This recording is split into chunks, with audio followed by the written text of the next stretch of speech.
Hello, KR. How are you doing? I hope everybody is doing well.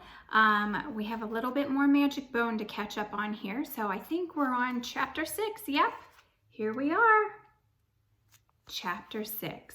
So Sparky just met back up with his friend, and they were going to go look for some treats. So let's see if they end up getting any treats. Chapter 6. I was sure the shop was right around the corner, Lena said. I don't know how we missed it, unless what, I asked her. Lena and I have been walking through the village for a long time. We've seen lots of horses and plenty of two legs, but we haven't seen or sniffed a single dog treat. Unless we're supposed to turn left, Lena said. Oh, I don't know. I usually follow Luca, Jonah, or Charlotte to the shop. I have no idea how to get there on my own. I have no idea how to get anywhere on my own.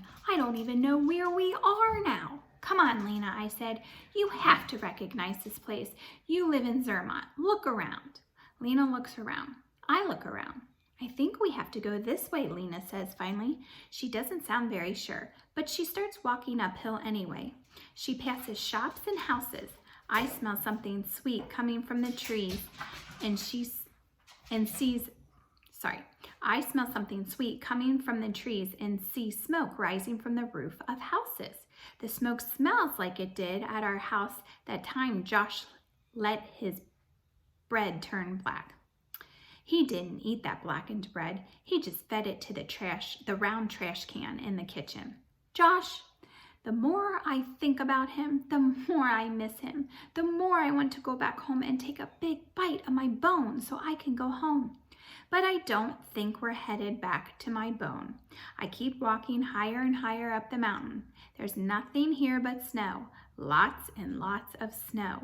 Some snow is lying flat on the ground. Some snow is sitting in the trees. Some snow is packed together in lumpy, bumpy balls. But not little balls like Josh used when we play fetch. Huge, giant balls. Giant balls. Snowballs as big as my house. Lena looks around. How did we end up in Igloo Dwarf, she wonders out loud. Why is she asking me? I don't even know what Igloo Dwarf is. How did we wind up where, I ask? Igloo Dwarf. Lena repeats, this village, it's made up of snow houses called igloos. Do two legs live in these igloos, I ask her? The same way Josh and I live in our house? I think two legs just visit, Lena says. My brothers and sisters have led me up here lots of times, and it's always different two legs staying here. They sleep and eat inside the igloos, and when they leave, different two legs come in and they sleep and eat inside. Would you like to sleep and eat inside there? Not me. Eating and sleeping in a snow house? Wiggle, wiggle, weird. Two legs do the strangest things. I walk around to get a better look at the snow house. There's a hole in the giant snowball. A dog could wander right inside. Wah! A two-leg shouts as I walk inside the giant snowball. Wah! I bark at the two-leg, actually at the two legs. There are a whole bunch of them inside this giant snowball. Oh, it smells like they're eating something cheesy in here. I gotta have some. I race over to the big pot of cheese. It's all gooey. I love gooey cheese. The two legs start shouting. I don't think they want to share their cheese. No, Sparky, don't let the cheese fondue, Lena warns. She doesn't want me to share the cheese either. Why do you think Lena is telling him not to eat the cheese? But it's too late. My tongue is already sticking itself into the pot of gooey cheese. Ow, ow, ow, ow, ow! I shout, the cheese is hot and it burns my tongue. Owie, ow, ow! I'm not the only one shouting. The two legs are shouting too. They are really angry that I tried to share their cheese. That's okay. I don't want any more of that hot cheese anyway. One of the two legs waves his hands at me. He's trying to shoo me out of the igloo. The shouting is loud. My tongue is hurting. My tail is scared. My paws start running towards the door. Fast, faster, fastest. Sparky, wait up, Lena shouts. I can hear her breathing heavily as she runs after me.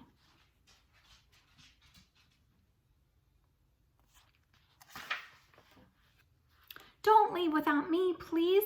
I don't want to be lost and all alone again. I stop for a minute. Lena sounds scared, just like I am. Don't worry, Lena, I tell her. I wouldn't leave you lost and all alone. I know exactly how you feel. Lena shakes her head. You can't understand how I feel. I'm a St. Bernard. I was born to rescue people, but I always wind up getting lost and having to be rescued myself. It's embarrassing.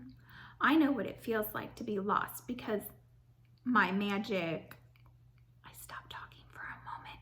I don't know if I should tell Lena about my magic bone. What if she decides she wants to use it to get out of Zermatt and away from her brothers and sisters? I might go find my bone and steal it. She might go find my bone and steal it. No, that would never happen. Lena is too nice to steal my bone, and besides, she probably wouldn't be able to find it. I don't mean that in a mean way. It's just that she has a lot of trouble finding things. I have a magic bone, I explained to her. When I take a bite out of it, there's a giant kaboom! And the next thing I know, I'm somewhere I've never been before. I don't know where I am or where to go. I have to depend on other dogs to help me. Lena looked like she isn't sure whether to believe me or not. I don't blame her. The kabooming magic bone is pretty hard to believe in. Finally, she asked, where's your bone now? Back where you first met me, I tell her, near the green trees and the 2 legs with no legs. I buried it under the snow and dirt so it would be safe. I hope I can find my way there soon. I'm ready to go back to my house. You have your own house? Lena asks. I share it with my 2-leg Josh, I tell her. He's really nice. He gives me kibble and he scratches behind my ears. That's it, I shout excitedly. Lena gives me a funny look. What is it? You can come live with Josh and me, I say. You and I will find my bone, then we'll take a bite at the exact same time. We could kaboom back to my house together. Would Josh want another dog? Lena asked. Josh loves dogs. We have lots of room in our house and our yard is big, but not so big that you could get lost, I add quickly. Lena cocks her head to one side. I can tell she's thinking. I would like that, she finally said. Great, I say. Come on, Lena, let's go. We have a magic bone to find. That leaves us to chapter 7. All right, I hope you're enjoying our story. Check in a little bit and we'll have another chapter. Take care, KR. Bye-bye.